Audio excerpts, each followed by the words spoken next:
امریکہ میں اقتدار کی منتقلی سے پہلے کیا ایمرجنسی نافذ کر دی جائے گی؟ جی ہاں، امریکی سیاسی ماہرین کے ساتھ ساتھ قانونی ماہرین کی جانب سے یہ کہا جانے لگا ہے کہ ڈونالڈ ٹرمپ جو ایک ضدی امریکی صدر ثابت ہوئے ہیں وہ اب بھی اپنی شکست کو قبول نہیں کر رہے ہیں۔ امریکن الیکشنز کے نتائج سامنے آنے کے بعد بھی ڈونالڈ ٹرمپ کی جانب سے بارہا یہ کہا جاتا رہا ہے کہ امریکن الیکشنز میں دھاندلیاں کی گئی ہیں اور ان دھاندلیوں کے نتیجے میں ڈیموکریٹ امیدوار جو منتخبہ صدر ہیں جو بائیڈن منتخب ہوئے ہیں۔ دسمبر کے آخری ہفتے یعنی کرسمس کے تعطیلات سے پہلے عام طور پر امریکن پریزیڈنٹ اور الیکٹ پریزیڈنٹ اپنے اظہار خیال کے لیے میڈیا سے خطاب کرتے ہیں، لیکن اس مرتبہ ڈونالڈ ٹرمپ نے ایک مرتبہ پھر اس موقع کا فائدہ اٹھاتے ہوئے یہ دعویٰ کیا ہے کہ امریکن الیکشنز میں دھاندلیاں کی گئی ہیں۔ امریکن الیکشنز میں دھاندلیوں کو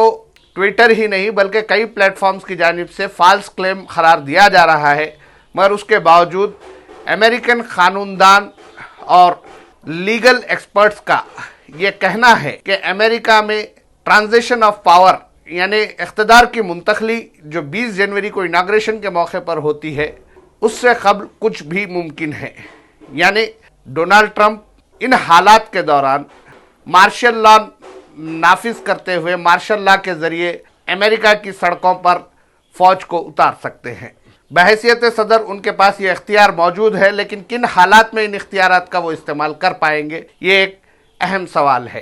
پچھلے برسوں میں اگر دیکھا جائے تو 11 سپٹمبر کے حملے کے بعد بش ایڈمنسٹریشن نے مارشل لا نافذ کیا تھا،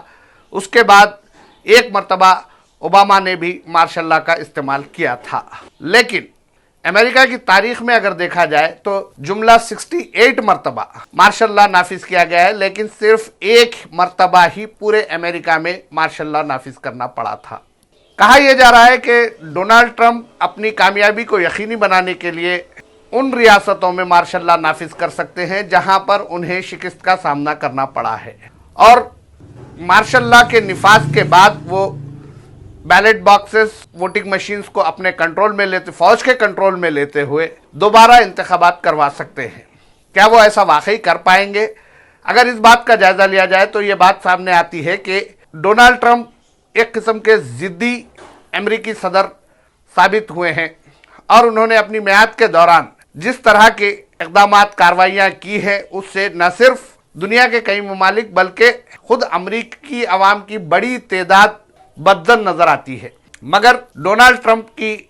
شخصیت ایسی ہے کہ وہ اپنی منمانی کرنے کو ترجیح دیتے ہیں۔ ڈونالڈ ٹرمپ کی جانب سے مارشل لا کا استعمال کیا جائے گا یا نہیں کیا جائے گا یہ ایک اہم سوال ہے، لیکن ایکسپرٹس کا کہنا یہ ہے کہ اگر ڈونالڈ ٹرمپ مارشل لا کا استعمال کرتے ہیں تو انہیں جواز کی ضرورت ہوگی، اور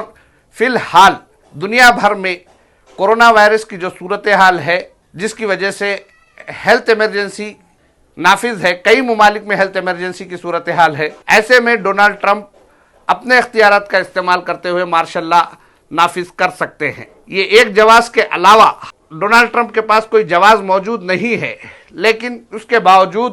امریکہ کے کئی اداروں کی جانب سے اس بات کا جائزہ لیا جا رہا ہے کہ اگر ڈونالڈ ٹرمپ مارشل لا نافذ کرنے کا فیصلہ کرتے ہیں، ایمرجنسی نافذ کرنے کا فیصلہ کرتے ہیں، تو ایسی صورت میں اس سے کس طرح سے نمٹا جائے۔ ہمارے سورسز کی جانب سے جو اطلاعات ہمیں موصول ہو رہی ہیں اس کے مطابق پینٹاگن اور بڑے بڑے فوجی اداروں عہدیداروں کی جانب سے اس بات کا جائزہ لیا جا رہا ہے کہ اگر ڈونالڈ ٹرمپ مارشل لا کا استعمال کرتے ہیں تو ایسی صورت میں ان کے پاس کیا راستہ باقی رہ جاتا ہے کہ وہ ٹرانزیشن کے عمل کو اسموتھلی انجام دے سکیں۔ 20 جنوری کو یونائٹڈ اسٹیٹس آف امریکہ جو دنیا کی سب سے قدیم جمہوریت ہے اس میں اقتدار کی منتقلی کا عمل ہونا ہے، اور 20 جنوری کو نو منتخبہ صدر امریکہ جو بائیڈن اور نائب صدر کملا ہیرس کے علاوہ ان کی ٹیم اپنے عہدے کا حلف لیتے ہوئے امریکہ کے ایک نئے دور کا آغاز کرنے والے ہیں۔ لیکن کیا یہ ٹرانزیشن کا عمل آسانی سے مکمل کیا جا سکے گا یا پھر ڈونالڈ ٹرمپ اس عمل میں بھی رکاوٹیں پیدا کریں گے؟ بتایا جاتا ہے کہ ڈونالڈ ٹرمپ ایران کے ساتھ جو کشیدہ ماحول تیار کر رہے ہیں وہ بھی ان کی ایک حکمت عملی کا حصہ ہے۔ اگر ایران اور امریکہ کے درمیان جنگ کی صورتحال پیدا ہوتی ہے تو ایسی صورت میں بھی وہ امریکہ میں مارشل لا نافذ کر سکتے ہیں۔ اگر ایران